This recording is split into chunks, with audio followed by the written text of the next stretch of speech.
It is November 23rd, 2010, Des Moines, Iowa. A man walks into a gas station at the corner of Southeast 14th Street and Army Post Road. He is heavyset, wearing a gray hoodie pulled low over his face. He keeps his eyes down. He does not look at the clerk. He does not look at the security camera mounted above the register. He purchases a single hot lotto ticket, pays cash, and walks out into the cold Iowa evening. The ticket he holds in his hand will become the most dangerous piece of paper in American lottery history. 6 weeks later, that ticket hits. The winning numbers come up. The jackpot is $14.3 million. And then, nothing happens. Nobody claims it. Weeks pass. Months pass. The lottery officials in Iowa wait for someone to walk through the door. The ticket sits somewhere, in a jacket pocket, in a drawer, in someone's quiet secret, collecting silence. 1 year passes.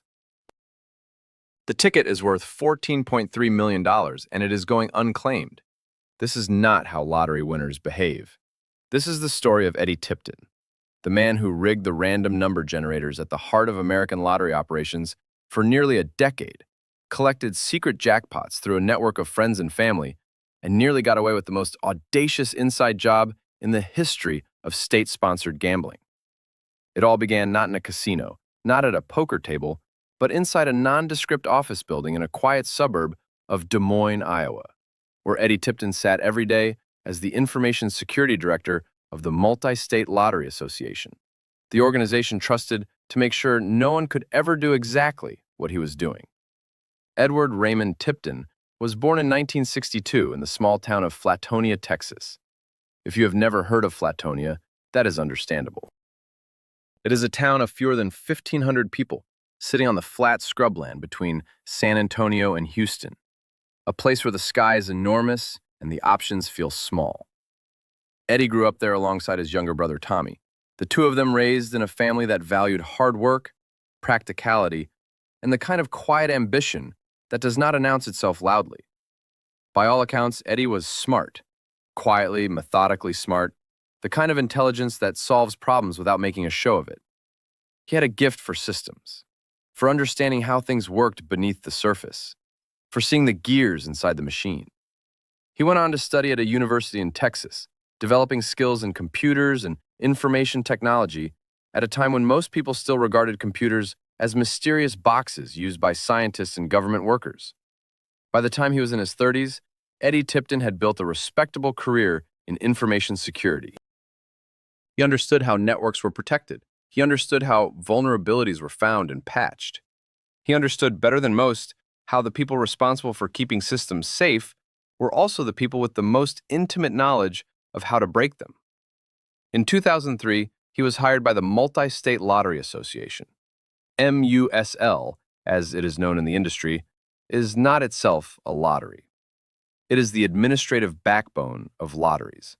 It is the organization that runs Powerball, the game played in 45 states, Washington, D.C., Puerto Rico, and the U.S. Virgin Islands. It is the organization that operates the random number generators, the computer systems that determine, on drawing nights, which numbers come up and which tickets are worth nothing. MUSL is, in the most literal sense, the machine that decides who wins, and Eddie Tipton was hired to protect the machine. His title was Director of Information Security. He was responsible for making sure the system was airtight. He conducted audits. He reviewed protocols. He advised on upgrades. He was, officially, one of the most trusted people in American lottery operations. His colleagues respected him. He was diligent. He was professional. He showed up. He did his job. He was also quietly doing another job entirely. The exact moment Eddie Tipton decided to cross the line is not recorded anywhere. There was no confession that captured the precise thought, the precise evening, when he looked at the systems he was trusted to guard and calculated what it would cost to exploit them. But sometime in the mid-2000s, that calculation happened. And the answer he arrived at changed everything. The random number generators that MUSL used to run lottery drawings were not magic. They were software, complex software, proprietary software, software locked behind physical security and access controls, but software nonetheless.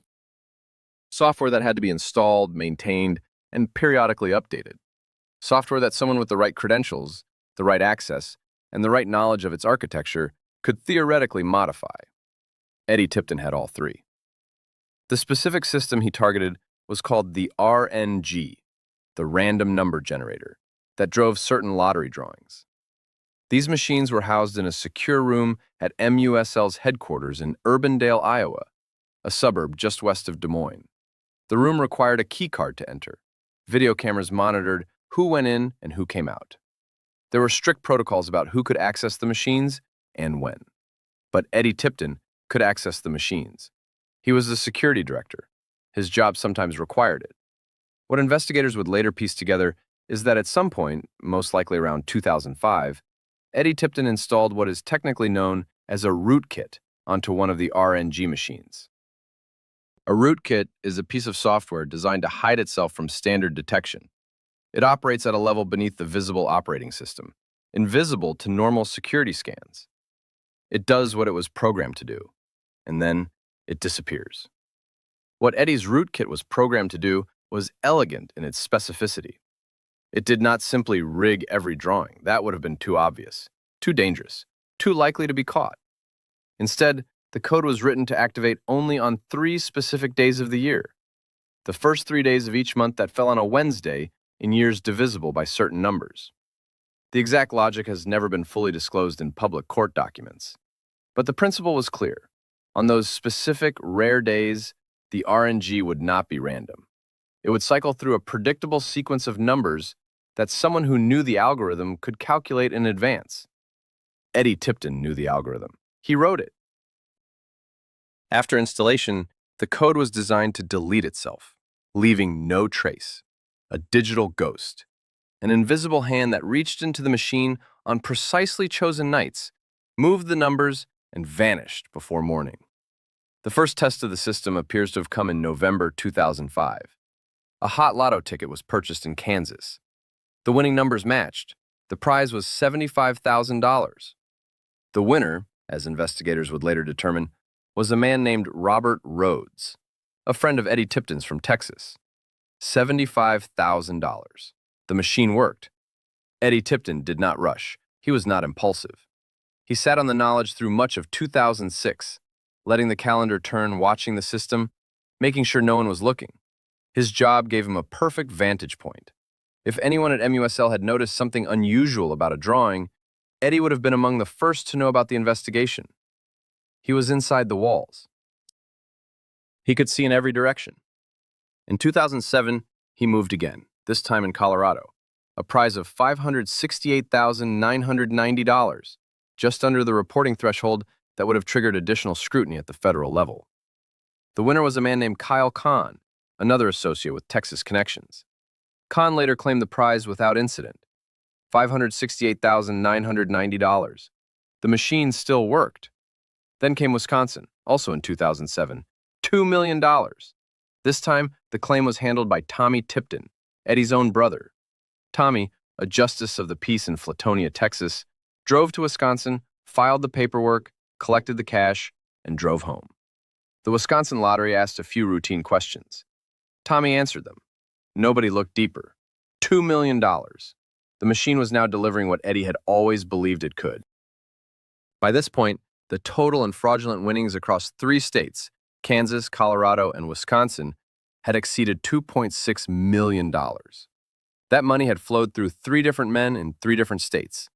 There were no obvious connections. There were no red flags on the surface. There was no investigation. Eddie Tipton went to work every day at MUSL. He reviewed security protocols. He filed reports. He attended meetings. He was, by every outward measure, exactly the kind of trustworthy professional you would want guarding the system. He was also waiting for the right moment to step up to the window himself. By 2010, Eddie had grown bolder. The scheme had worked for 5 years without a crack.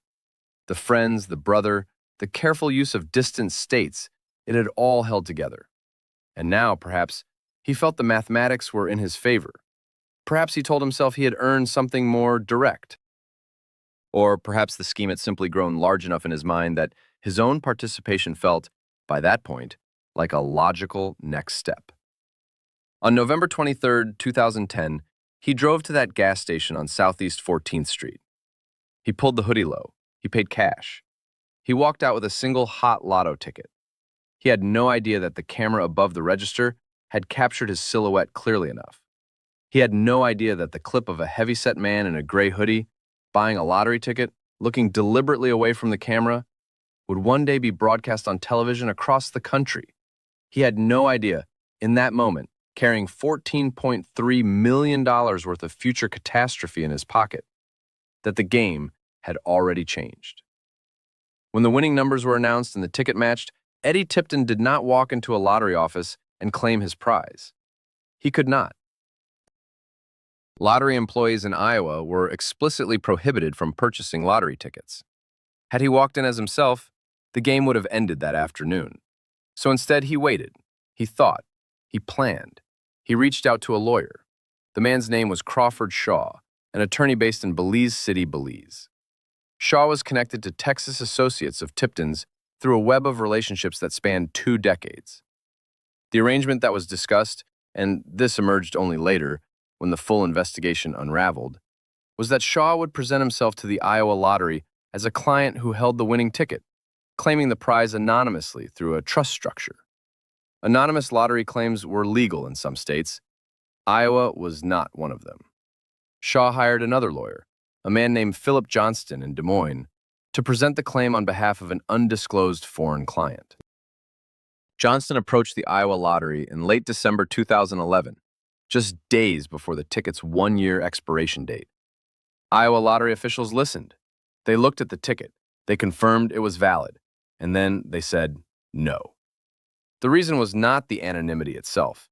The reason was a clause in Iowa law that required lottery winners to disclose their identity.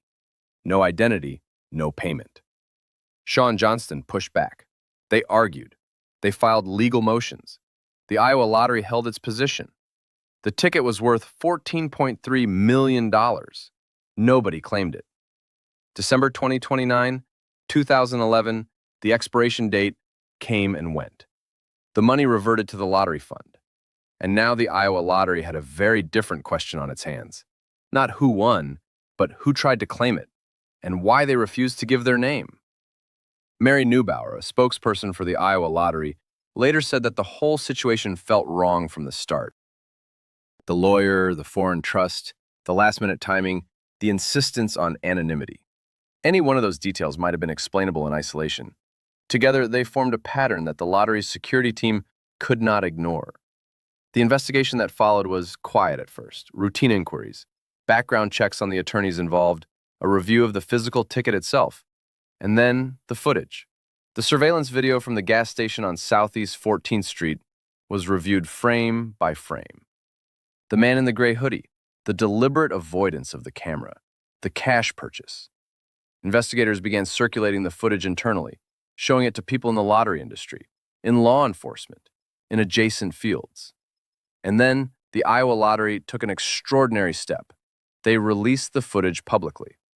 In late 2012, the video was broadcast on local news across Iowa and picked up by national outlets. The face was not clearly visible. The man had been careful. But the build, the posture, the jacket, the deliberate way he moved through the store without looking up, these things were visible, identifiable, to someone who knew him. The phone started ringing. Within weeks of the footage going public, tips began coming in. Multiple people independently told investigators the same thing. The man in the video looked like someone they knew, someone who worked in the lottery industry, someone named Eddie.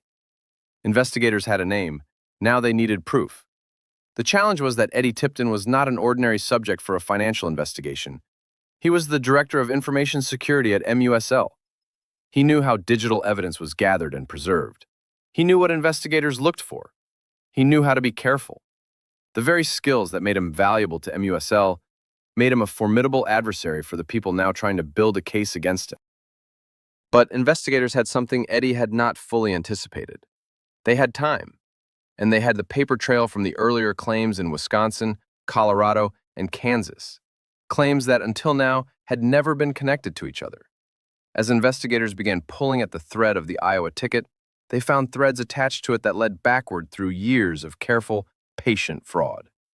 Tommy Tipton in Wisconsin, Robert Rhodes in Kansas, Kyle Kahn in Colorado.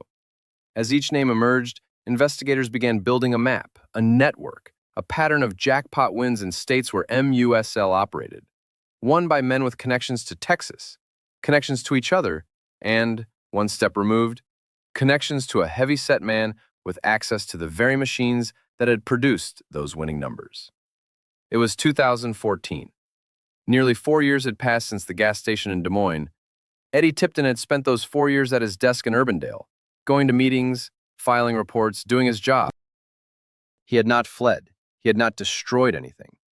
Perhaps he believed the footage was not clear enough. Perhaps he believed the investigation had gone cold. Perhaps, after a decade of success, he had simply convinced himself that he was too careful to be caught. He was wrong. In January 2015, Iowa authorities arrested Edward Raymond Tipton. He was 52 years old. He was charged with 2 counts of fraud in connection with the Iowa Hot Lotto ticket. The arrest was not dramatic. There was no chase, no standoff, no dramatic moment of flight. There was a knock on a door, and a man who had spent a decade bending the laws of probability simply stopped moving. The arrest made headlines, but it was only the beginning of what prosecutors would ultimately uncover. In the initial Iowa case, Tipton went to trial in July 2015. His defense argued that the footage was not conclusive, that the identification was circumstantial, and that nothing had been proven about how the ticket had been purchased. The jury did not agree. They deliberated for less than a day. Eddie Tipton was found guilty on both counts of fraud. He was sentenced to 10 years in prison. But Iowa was only one state, and the investigation was not finished. While Iowa prosecutors had focused on the Hot Lotto ticket, a parallel inquiry spanning multiple states, led by investigators from Iowa, Wisconsin, Kansas, Colorado, and eventually Oklahoma, had been quietly stitching together the broader pattern. The more they pulled, the more they found. Not just the 4 wins they already knew about, but hints of additional claims, additional connections, additional tickets purchased on the specific dates that the rootkit had made predictable. In 2017, Eddie Tipton pleaded guilty to a new, expanded set of charges. The plea covered fraudulent lottery wins in multiple states: Iowa, Wisconsin, Kansas, Colorado, and Oklahoma. The total amount of fraudulent winnings covered by the charges reached approximately $24 million. $24 million for a decade, across 5 states, through a network of friends and family, using code installed on machines he was paid to protect. Tommy Tipton, Eddie's brother, the justice of the peace from Flatonia, pleaded guilty to theft by fraud in connection with the Wisconsin prize. He paid back $1.8 million and was placed on probation. Robert Rhodes, who had claimed the Kansas prize, also pleaded guilty and cooperated with investigators. Crawford Shaw, the Belize-based attorney who had tried to front the Iowa claim, faced separate legal proceedings. The full scope of the scheme left lottery security officials across the country deeply shaken, because the question was not simply what Eddie Tipton had done. The question was how he had been able to do it for so long, inside the organization specifically designed to prevent it. Muss, in the aftermath of the investigation, acknowledged that significant changes needed to be made. The rootkit that Tipton had installed was confirmed by digital forensic analysts, not found in the original machines, which had since been replaced, but reconstructed from code analysis and corroborated by the pattern of winning tickets on specific calendar dates. The investigators who studied the code later described it with a kind of reluctant admiration. It was, by their assessment, elegant, minimal, designed by someone who understood not just how to write malicious software, but how to write malicious software that would survive inside a security environment run by people who were actively looking for problems. The reason it survived was, in part, the reason no one had looked too hard. Eddie Tipton was the person doing the looking. In American lottery operations, there has long been an assumption, largely unexamined, that the people maintaining the integrity of the drawings are themselves subject to oversight, rigorous enough to catch internal threats. The Tipton case demolished that assumption. If the Director of Information Security could plant code in the random number generators and run a decade-long prize-fixing scheme, the oversight had not been rigorous enough. The controls had not been sufficient. The system had failed. After the case broke publicly, multiple state lottery commissions commissioned independent audits of their RNG systems. Several states moved to different technical architectures entirely, systems where no single individual, regardless of title or access level, could modify the core drawing software without triggering an automatic alert. New dual control protocols were put in place, requiring 2 authorized personnel to be present anytime core systems were accessed. Cameras were repositioned. Access logs were overhauled. All of it the result of one man, in a hoodie, at a gas station, paying cash for a ticket he had already decided would win. Eddie Tipton was released from prison early, in 2018, after serving less than 3 years of his 10-year sentence, credited with time served and good behavior.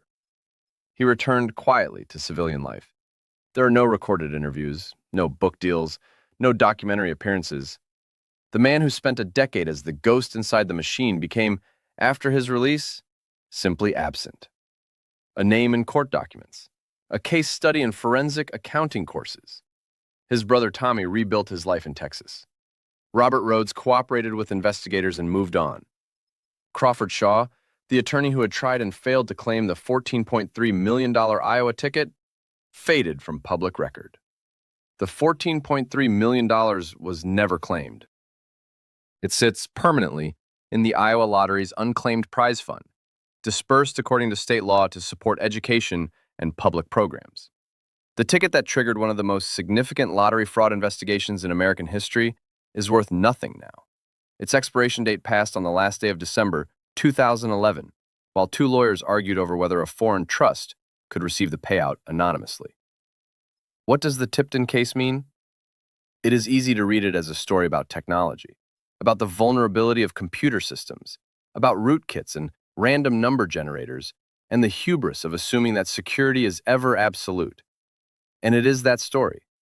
But it is also an older story, one that requires no software to understand. It is a story about access, about what happens when the person trusted with the keys begins to wonder what they could unlock for themselves.